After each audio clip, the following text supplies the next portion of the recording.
What's up, Mets fans? The Bat Fry, Kenny Fry here. Coming up on this episode of the Bat Cave, I will be talking Mets versus the Orioles as the Mets go for a series win today, this afternoon. We'll take a look at what's up ahead of the Mets here. We'll look at the standings. I'll talk about Nimmo, the return of Starling Marte, Francisco Alvarez, starting pitching, Jose Quintana, and much more on this episode of the Batcave. So stay tuned, and I will return in 50 seconds.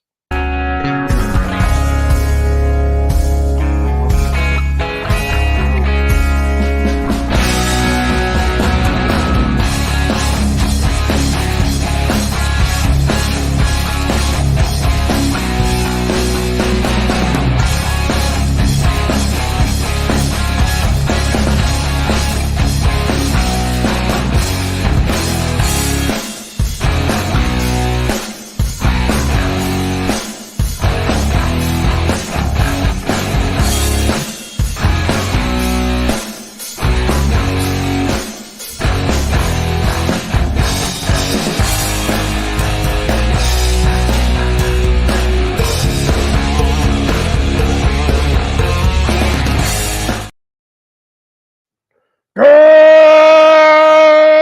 morning, New York Mets Nation, and welcome to the Bat Cave. I'm your host, the Bat Fry, Kenny Fry, and you know what day it is. It's Hump Day. What? Hump Day. Yes, it is. All right, let's go, Mets. Let's start off like a ball of fire, baby. Let's jump right into it. Mets lose last night. I did put up a little bit of a fight, though. You got to give credit where credit is due. They could have packed it in easily when they were down 7-1, and like most fans did, including myself, I didn't get to watch the whole game. I watched parts of it. Daughter had a thing, and I was busy with that. But I did catch parts of it. I turned the game on when we were done, and I think it was 4-1. And I'm like, okay, it's still in it, decent inning. And then before I knew it, it was 7-1. I'm like, well, there goes that. And I figured I'd get maybe 15 minutes of a 15-minute cat nap before I have to go to work. And when I woke up, it was 7-5. I'm like, oh, well, hello, what's going on here? So I listened to the game on the way to work. And by the time I got to work in 10 minutes, it was 9-5. And it was so. It is what it is. And a lot of weird plays in that game. You kind of feel for Brandon Nimmo. He puts himself out there. A couple days ago, he gets injured, diving for a ball. Last night, he dives for a ball and then misses the cutoff man. Then Alvey throws the ball away to third to Vientos. It was just that's what made it 9-5. And could have kept it 7-5 in the ninth inning, heading to the bottom of the ninth, but. It is what it is. And also, you had that play yesterday where Nimmo goes back to the wall, gets it in the glove, hits the wall, ball pops out. He tries collecting it, and he does eventually collect it. A couple juggling moves there, but upon further review, you clearly see the ball hit the wall, and that's that. So a bit of a bummer there for Nimmo, but you got to give Brandon all the credit. He's always balls to the wall, and we wouldn't have it any other way. That's how we like our Nimmo. We also have the return of Starling Marte, and so I have some thoughts on this. When Starling Marte is healthy, he's a very good player. When he's healthy, he's very good. Not a great outfielder. Does have a strong arm still. Good speed.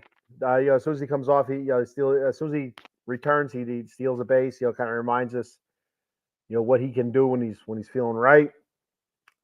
But I just think he's so much of a liability. And it's such a bummer. It's what he was one of the people I really kind of banged my hand on the proverbial desk during the offseason that I was looking for the Mets to maybe move on from. And I know he's under a tough contract, to get rid of, but the Mets have done it. We've seen the pitching. Pitching's different. I get it. Verlander and Scherzer, but the Mets are willing to throw money out there to get out from underneath bad contracts. And just his injury history right now, where he's at in his career, I just think the Mets are better off without Starling Marte. Again, when he's healthy, when he's right, he's a very good player. But it's 50-50, 40-60. You have him off the field more than you have him on the field. So it's a bummer, but he does return. So it's good. Comes back, makes an immediate impact. He played 2 games so far, did not play last night. He was 1 for 3 in his first game, a strikeout versus Miami. Then he was 1 for 3 in the series opener versus the Orioles. 2 strikeouts, but he did have a stolen base. And like I said, last night he did not play. We'll see if he plays tonight. I assume he would. He'll probably give him a day off every once in a while, just to make sure you keep him healthy for the stretch run here coming down to the end of the season, as the Mets are still barely hanging on to that, right behind the Braves for that last wild card spot. So you bring Starling Marte back. That means somebody's got to go, and unfortunately, the Mets had a release or a DFA, designate for assignment. Ben Gamel, he's been in the league for a while, so he knows the routine, he knows the business. But with the Mets, with the main roster, he was hitting .217, as in 23 at bats, no home runs, no RBIs, 1 stolen base, a .661 OPS, and it's very limited time for him. Just some pinch hit opportunities, a couple starts, but nothing to write home to Lucy about or anything like that. So, but we'll see what happens if he clears waivers. Maybe he ends up back in Syracuse. We'll have to wait and see what happens. But he's a guy. I don't know if I expect him to clear waivers or not. I feel like a team could use him just as outfield depth. Maybe some speed, and so I wouldn't be too shocked if he is picked up. That wouldn't be too much of a surprise for me. So back to Brandon Nimmo. Like I said, he had a tough game last night in the loss to the Orioles. But it seems like he's starting to break out a little bit. Little baby steps of little glimmers of him starting to break out offensively, and which is great. It's fantastic. That's why it was such a bummer when he went down with that a little bit of a shoulder contusion or whatever it was. He missed I think a game or two. What I think was a game, and that was it. But you were a little bit worried that it could have been more. But last 4 games played for Brandon Nimmo, 5 for 16. That's a .313 average. 5 runs scored, 2 doubles, 3 triples. No, he got a double and a triple and 2 home runs. So 5 RBI. So he's starting to slowly come out of it, and so that's great for the Mets. Great news for the Mets. If we can get Brandon Nimmo from June back, that'd be awesome. That'd be absolutely awesome. If we can get Francisco Alvarez from June back, that'd be even better. But right now, both those guys just really struggling, and especially Alvy. Alvy's been struggling for a while now, and what kind of pop his bat has, and it's so unfortunate right now that you're just not seeing it. You're just not seeing it. And he gave you a little bit of a reminder in that series opener against the Baltimore Orioles when he hit that walk-off home run, an absolute blast, and you see that excitement that he brings to the team. And we haven't seen it much this season just because offensively he has not been there. Defensively, he's been decent to good, I would say. But his handling of the pitching staff has been, I think superb. Defensively, with throws and blocking and such, he's been decent to okay. He's been. You see a lot of those snap throws that he has down to first base. A lot of them are just crazy wild. But you know what? Is that 22, 23? I think he's 22 years old. Time. Give it time, and he's gonna be an awesome all around catcher. So I forgot what I was gonna say. Oh, so far in the month of August, I'm sorry, Francisco Alvarez, he's hitting .222. That's 1 home run and 2 RBI in the month of August. And that 1 home run just came 2 nights ago with that walk-off. 618 OPS.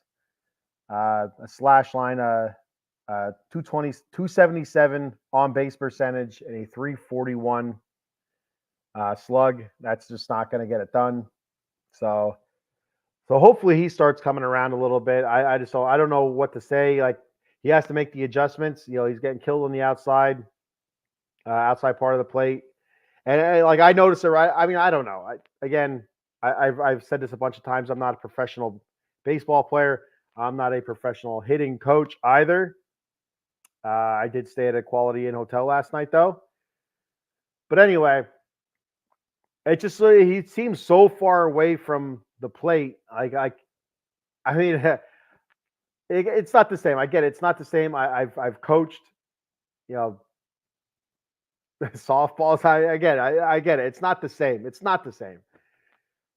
But we always tell our kids to move closer to the plate. You're struggling with the outside pitch. Move a little bit closer to the plate. So I don't know what the reasoning is. Like, is he worried that he's not going to be able to to handle the inside pitch? And I don't know. I don't know what it is, but it seems like an easy, a simpler fix. Move a little bit closer to the plate and see what happens. I don't know. Maybe that's just too simple. I don't know.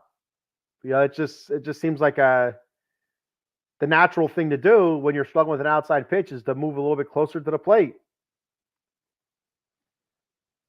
But again, like I said, that's why I'm not a professional. That's why they are. I don't get paid millions of dollars to do this. They do. And there's Eileen. What's up, Eileen? Holy cow, look how big your name came up. How'd that happen? That's pretty awesome. It's huge. Look at that. Hump day. Yes, it is. It is absolutely hump day. There, I'll tell you what, Eileen. I am really struggling with sleep right now. Yesterday was about 3 hours, 3.5 hours. The day before was about 2.5, 3 hours. And it's only Wednesday. I'm like, I thought Wednesday was 2 days ago, and I put the garbage out, and I got home, and the garbage is still there. Like, what the hell's going on? And it's only Tuesday. So since I worked night shift, I put the garbage out. It was actually Monday night, but I thought it was Tuesday night, so it was technically 2 days ago. But anyway, this week has been dragging ass, and I can't wait till it's over. I cannot wait till it's over. I need a timeout. I need a Yingling or something. I don't know. I need something, and I need sleep. All right. Back to the business at hand. So yes, we need Alvarez to start hitting. We really do, and just as much as we need Alvarez hitting, we need Jose Quintana, for the love of Christ, to either be replaced or start pitching again. It's been such a struggle for Quintana again. He had those few starts, a handful of starts in the middle of the season where you felt like, you know what, this dude is pitching out of his mind. He's pitching better than you could have expected. But it was just a mirage, I feel, because before that, he was pitching like crap. Beginning of the season, he was pitching okay. It wasn't outstanding, but it was okay. That's what we thought we would get from Jose Quintana. It's okay. He is on the back half of his career and stuff, but yeah, not what we've been getting is just is garbage. Like last night, 5 innings last night. 5 innings pitched, 8 hits, 7 earned runs, 2 walks, 3 strikeouts against Baltimore. It was terrible. And and those 7 earned runs came, I think, earlier. I think they were like third or fourth inning. I don't remember off the top of my head. Looking at the box score while I was at my daughter's Meet the Eagles night. But yeah, they left him in there to finish the 5 to at least get them a little bit deeper for the bullpen's sake. His start before that on August 15th against Oakland as a loss, 4 inning pitch, 7 hits, 4 earned runs, 4 walks, a strikeout. On August 9th against Seattle, 6 2/3, 4 hits, 5 earned runs, 2 walks, 8 strikeouts. Then August 4th, 5 innings pitched, 3 runs, 3 earned runs, So it's a little bit better. 5 innings, 3 earned runs, 3 hits, 4 walks. The walks are killing him. 4 strikeouts, and that's against the Angels. But the one thing that's consistent with these, besides the amount of runs and walks that he's given up, are also they've all been Mets losses. And that's what hurts. Especially right now. And against teams that 2 of those teams that he pitches, we needed wins against the Angels and against the A's. You got to win those games. You got to get good starts from your starting pitching staff, and just didn't happen. It did not happen. So far through August, 20 and 2/3 innings pitched, 22 hits, 19 earned runs, 12 walks, and 16 strikeouts.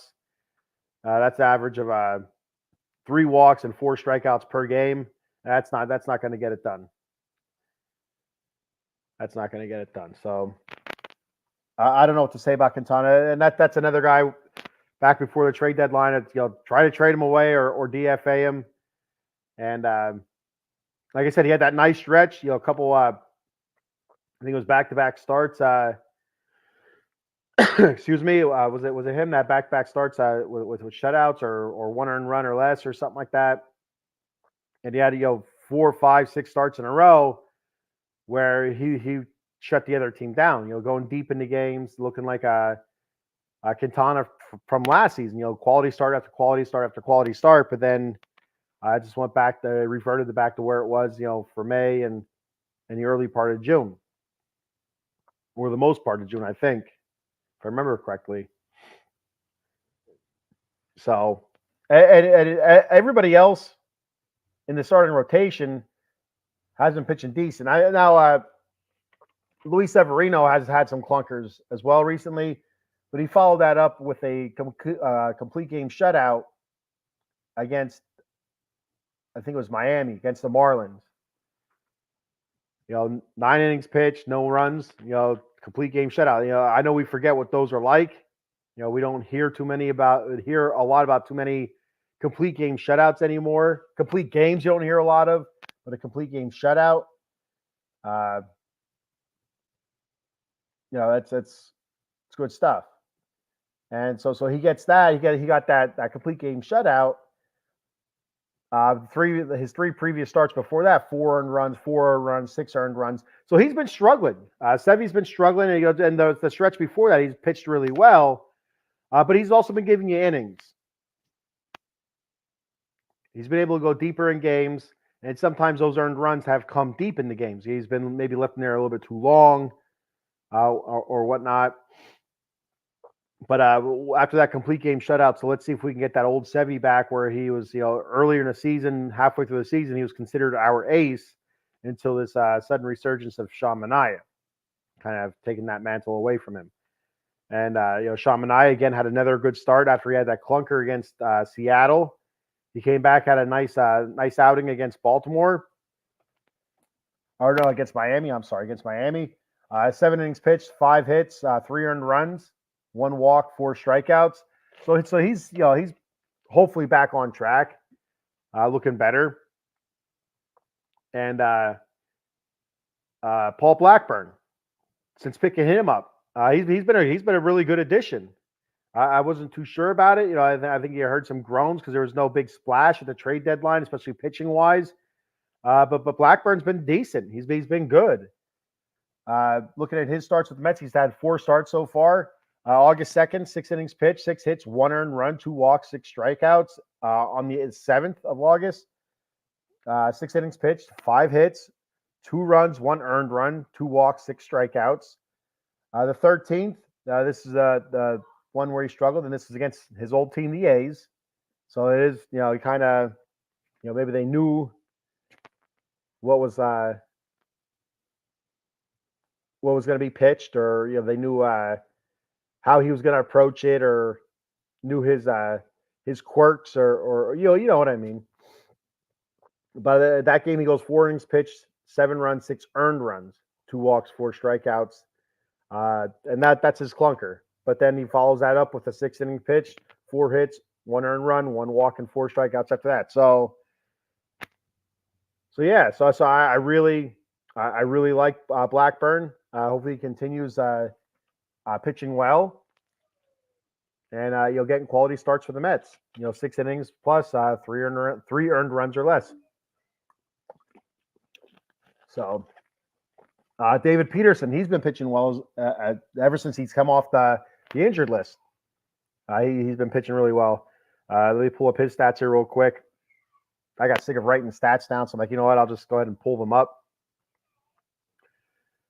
So Peterson, his last handful of starts through August. On the 3rd against the Angels, 6 innings pitched, 5 hits, 2 earned runs, 1 walk, 4 strikeouts.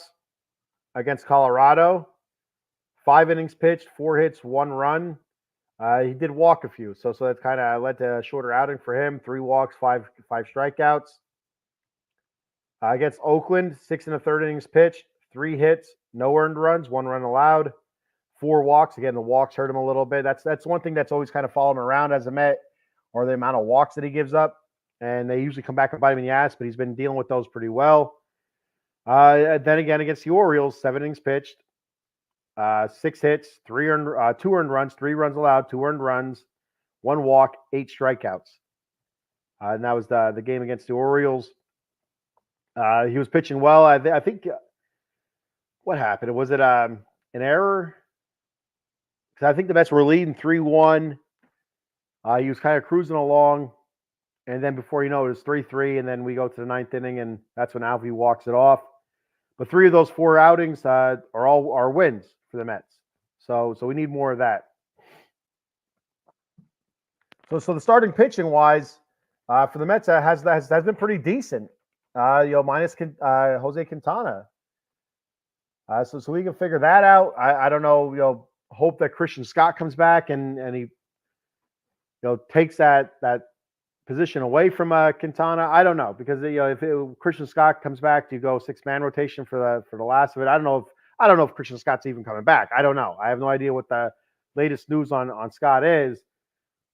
But instead of marching Jose Quintana out there every 5th day just to have him get pummeled, I'd rather see them bring somebody young up, bring somebody else up, let them get pummeled every 5th day. At least you can say, well, he just came up from the minors, he's a young guy, let him get his feet wet, kind of thing. I really can't stand every time he pitches, he's getting throttled right now. Eileen says, so we won't keep you going longer than you need so you can get some sleep. No, it's fine. And so that's the thing, Eileen. I say I'm tired of talk about that and stuff, and then here I am doing a podcast for an hour or so, whatever it is, instead of sleeping. So it is what it is. But anyway, the Mets bullpen has been okay. Ottavino, there's another guy. Is it just a matter of time for Adam Ottavino before he's let go? We'll see. We have Sean Reed Foley. I think he had a setback in his rehab. Daniel Nunez, he's coming back. So we'll see what happens there. Danny Young, he's had some good, he's had some bad. But overall, decent for Danny Young. Reed Garrett, he just came back. Not a whole lot out of him so far to really judge. Budo's been awesome out of the bullpen. Ryan Stanek is an interesting one. I picked him up at the trade deadline, and you weren't too sure what you were going to get. He's been up and down the season even before we got him. And so far, he's had several outings with the Mets where he pitched great, nothing. But then there's just two clunkers that really mucked the water up. He allowed 7 runs in 2 of his appearances. The rest of those appearances, nothing. He's had 8 appearances, and he's allowed 7 runs in 2 of those appearances. That's it. So he had 6 appearances where he's allowed nothing. It's just those 2 appearances against the Braves and against the Mariners, he got knocked around a bit. And so is that what you judge him off of? I don't know. But besides that, he's not looked that bad. He's looked okay. Phil Maton, he's looked pretty good. 3 earned runs allowed in 14 2/3 innings pitched so far with the Mets. That's not bad. He's looked pretty good. Brazoban, I picked him up from the Marlins at the trade deadline. He's been all right. He's only had one clunker so far. I think it was God, I'm not sure who it was against, but he allowed, I think it was like 3 or 4 earned runs. But besides that, all the other outings that he's had, all the other chances of times that he's gotten in, he's pitched well. So bullpen wise, it has been okay. So you need to get that fifth starter figured out. And I think the Mets pitching wise, could have the potential of being a decent threat heading down the stretch here. Like I said, if Manaea continues pitching the way he did, Severino continues pitching the way he can and did after that complete game shutout. David Peterson's been pretty good since coming off the injured list, and Paul Blackburn since getting him, picking him up from the A's. He hasn't been bad at all. Just one clunker of an outing, and 3 solid starts besides that. So Jose Quintana, we need to figure that out. We can't. It just can't be. Let's hope he has a decent game. Like every 5th game, he has a decent game. That's not good enough. You can't have that now, especially if there's only 38, 39 games left, whatever it is.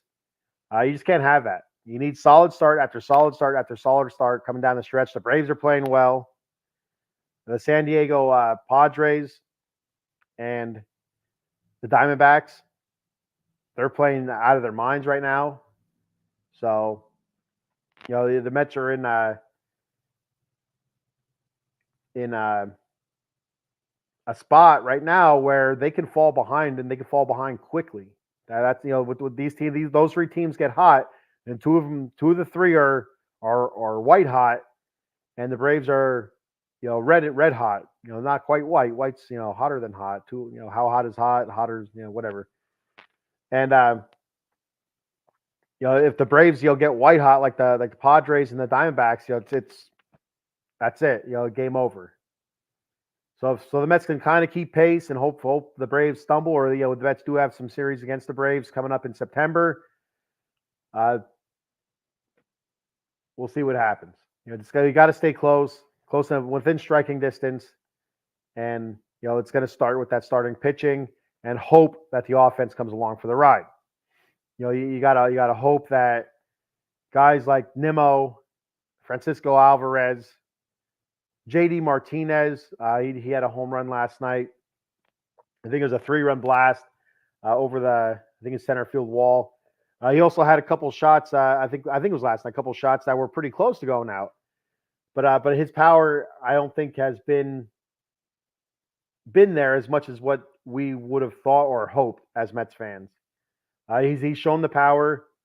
His hitting prowess, that you hear everybody talk about, especially every time you watch a Mets game on SNY, they seem to bring it up about him recording every at bat, blah blah blah, which is great. It's he's a student of the game. He's a DH, so that's what he does. He doesn't have to worry about fielding.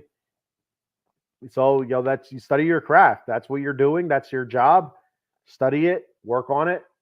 Find what you're doing wrong and try to fix it. So you got to give him credit there. And right now he's hitting in the 260s. I'm not sure exactly what the home runs and RBIs are. I'll look that up here real quick.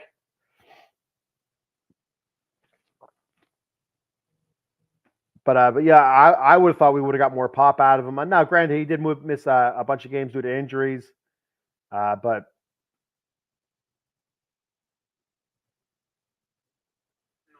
it's not enough where it should have been.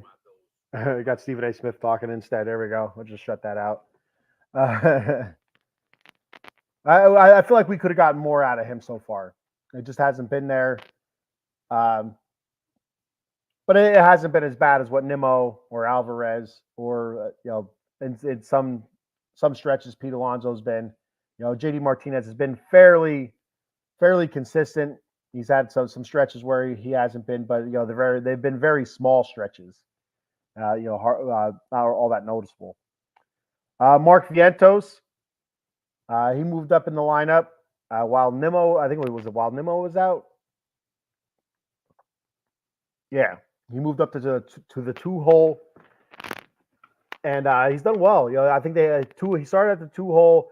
Nimmo came back. They dropped him down to the 3, and he looks good there. That's a good spot for Vientos. You have Pete behind him, kind of protecting him, so they can't really pitch around Vientos, or you're putting people on for Pete. And as much as Pete struggled with runners in scoring position or runners on bases or whatever power, blah blah blah, you still don't want to put him on there. Just for the fact that Pete can do it. And Vientos has come up clutch. Quite a few times. Power into the alleys, power into the gaps and stuff.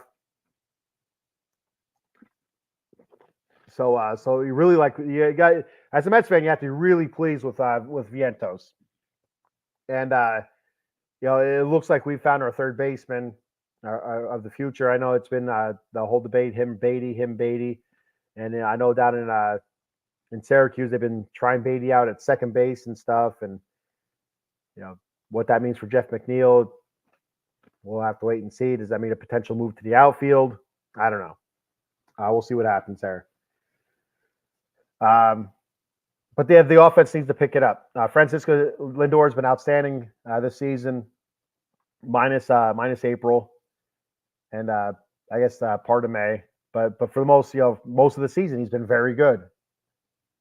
He's been the Mets, basically the Mets MVP. You have to look at him or Vientos in my eyes.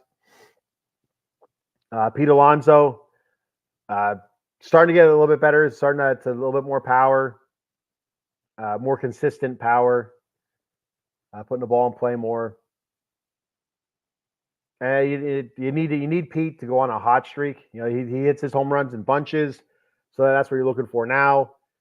For a nice streak, especially with what we have coming up here against San Diego and Arizona. It'd be nice if Pete would just go on some sort of hot streak there. Knocking piles and piles of runs, which he's capable of. I just haven't seen it this season for whatever reason. For whatever reason it is, I don't know. Pressure, stress, whatever. Just I don't know. He's another guy that's been flailing at the outside slider, but he's been doing a better job recently of laying off of it. But it still occasionally creeps up on him, especially in big situations where he wants to make it. He wants to do a big hit. He wants to get a big hit. He wants to do good for the fan base. He wants to do good for the team, but falls flat on his face. So, but offensively, we need those guys to step up. The middle of that lineup. I mean, last night, the bottom half of the lineup did nothing. From Pete down, it was all zeros. So, but for the most part, the Bader's had a solid season, in my opinion, anyway. Iglesias, when he's played, he's played well. McNeil, after the All-Star break, has been playing well, more pop, and he's been getting on base more. But still, he'll go into small stretches where he'll have 2 or 3 games where he does nothing. Alvarez at the bottom of the lineup, zeros. It's just a lot of zeros last night, and you can't have that. You need somebody at the bottom of that order to do something, and we didn't get it. My favorite word to say, I'm meditating here. All right. So moving on from that, taking a look at our standings here. The NL East, we have the Phillies at 73 and 52. They're leading the way. They've lost 2 in a row, 4 and 6 in their last 10. The Braves, 67 and 58. They're 6 games back. Winners of 3 in a row, 7 and 3 in their last 10. The Mets, 65 and 61, 8.5 back. Losers of 1 in a row, if that makes any sense. 4 and 6 in their last 10. Washington, 56 and 70, 17.5 back. They've lost 1 in a row, 4 and 6 in their last 10. Miami, 46 and 80, 27.5 back. They've lost 2 in a row, 3 and 7 in their last 10. So I don't know if you guys recall this or not. Mets fans watching right now. The last time the Mets passed the Braves for the wild card, things went downhill. It was during that 4-game set against the Braves. The Mets won the first two. They leapfrogged the Braves in the wild card race, and then they proceed to lose the next two to the Braves, and they end up sitting 2.5, 3 games back for a little bit before they climbed back up. We passed the Braves again. Now we're sitting 2.5 games back behind the Braves again. So it seems like we take a giant leap, and then we get we get kicked in the nuts, and we go rolling back down the hill. So tough. So looking at the wild card standings, and like I said, with San Diego and Arizona just playing outstanding. San Diego's leading right now. They have the number 1 wild card spot at 72 and 55. They're +4 from that final spot. They've won 2 in a row, 7-3 in their last 10. Arizona 71 and 56. They're at a +3. They've won 2 in a row, 7-3 in their last 10 as well. Atlanta 67 and 58.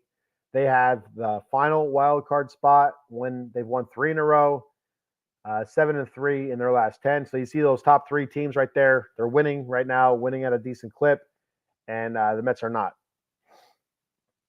The Mets are sitting in 4th in the wild card, 65-61, 2.5 back of the Braves for that final spot. 4-6 in their last 10. The Giants, 65 and 63, 3.5 back, only 1 game back behind the Mets. Winners of 3 in a row, 5-5 in their last 10. They're starting to pick it up again. The Cubbies, 62 and 64, 5.5 back. They've won 1 in a row, 6-4 in their last 10. And then you have the Cardinals starting to shit the bed again, 61 and 64, 6 games back. Losers of 2 in a row, 2-8 in their last 10. So what do the Mets have coming up here today at 1:10 p.m.? The Mets have the series finale against the Orioles, the rubber match. Who's going to win the series? You have Cole Irvine, or Irvin, depends on how you want to say it. I say Irvin. I don't know why I said Irvine. There's no E at the end. I think that's Irvine. It's Cole Irvin. 6-5, 4.85 ERA, 1.4 WHIP. 94. That's through 94 2/3 innings pitched. He'll be facing off against the Mets ace, Sean Manaea. 9-5, 3.46 ERA, 1.21 WHIP, and that's in 130 innings pitched. So hopefully we get that win from Manaea. He gets his 10th win, double-digit wins. I remember back in the day when the goal was to get to 20 wins for your ace. Now it's just to get double digits. A lot of pitchers used to get 20 wins, and then now you're lucky if you see like 2 or 3 in a season. So coming up after that, we have 4 at San Diego. And the way it lines up right now, pitching-wise, you have Severino versus Dylan Cease. That should be a good pitching matchup, hopefully. Paul Blackburn versus Jake Musgrove. If I remember correctly, that's Shiny Ear Musgrove. David Peterson versus Michael King. And then Jose Quintana versus, I didn't write the guy's first name down, but Perez. So, and then after that, we have 3 versus Arizona. So you'd flip the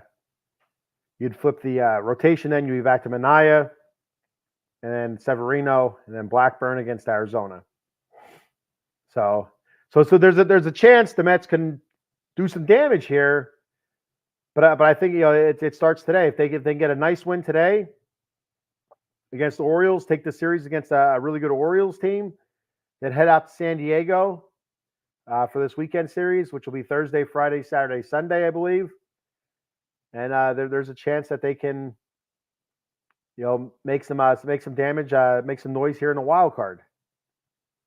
But again, we'll have to wait and see what team's going to show up. Is it going to be June, or is it going to be May? We like June Mets. We didn't like May Mets this year. We like June Mets. The year before, we liked the May Mets. We didn't like the June Mets. But this year, we like the June Mets, not the May Mets. All right. Enough of that nonsense. I'm going to go ahead and do our sponsor read. Quick show here today with no comments. So Goes by fast. Not a whole lot of viewers. That's okay. Get you next time. We got Jason Fine, attorney Big Al. You can reach Big Al at 1-800-HURT-123. That's 1-800-HURT-123. Jason Fine specializes in motor vehicle accidents, slip and fall, workman's comp, and personal injury claims. He has 3 office locations conveniently located throughout Pennsylvania and New Jersey. His office in New Jersey is located in Cherry Hill on 3 Greensward Lane. The phone number there is 856-209-5258. And in Pennsylvania, he has an office in Pittsburgh with the location being on 500 Grant Street, Suite 2900. The phone number there is 412-365-8151.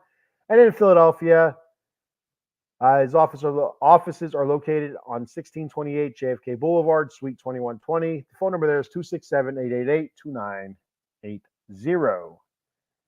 That's Jason Fine, attorney Big Al. All right. Be sure tonight to check out at 9:30 p.m. Actually at 8:05, I think 8:05 p.m. First off is College Football Frenzy. I do believe that's today at 8:05 p.m. talking college football. 9:30 p.m. you'll have Dem 215 Boys with Paul and Dave talking Dallas Cowboy football. So be sure to check those out tonight and show those guys some love. For me, I will be live again tomorrow morning, 11 a.m., Silver and Black Lair, LA Kings edition, talking LA Kings. So if you're a Kings fan or a hockey fan, you want to watch me struggle through that, go ahead and turn that on. Not a whole lot going on in the hockey world right now, so it's going to be an interesting episode. I'll talk about the Kings draft, who they draft and stuff like that. And if there's any news or notes just recently, which I have not seen anything. So I'll fill it. Don't worry, I'll fill it up. And I will be returning again next Wednesday. Next one, I'm back to my regular time next Wednesday, 10 a.m. The kids will be back to school. So there's no soccer runs. You know, the reason I've been on at 11 a.m. recently is my daughter's had soccer practice for her high school from 8 a.m. to 10 a.m. So this is where I'm at. All right. So that's all I have for today. Thank you, everybody, for checking the show out. Please give us a follow on YouTube. Our YouTube handle is OOT Box Sports. That is OOT Box Sports. Or you could look up the Batcave also and subscribe to my channel as well. But, you know, I'd appreciate it if you subscribe to the OOT Box Sports YouTube channel. Give us a follow on X as well. And let me know what you think about the show. You hate it? You like it? Whatever. Let me know. I like to hear some feedback from anybody. Is anybody out there? Anyway, all right. I'm going to get out of here. I'm going to go to bed. Tune in next Wednesday. Same bat time, same bat channel. And, of course, let's go Mets.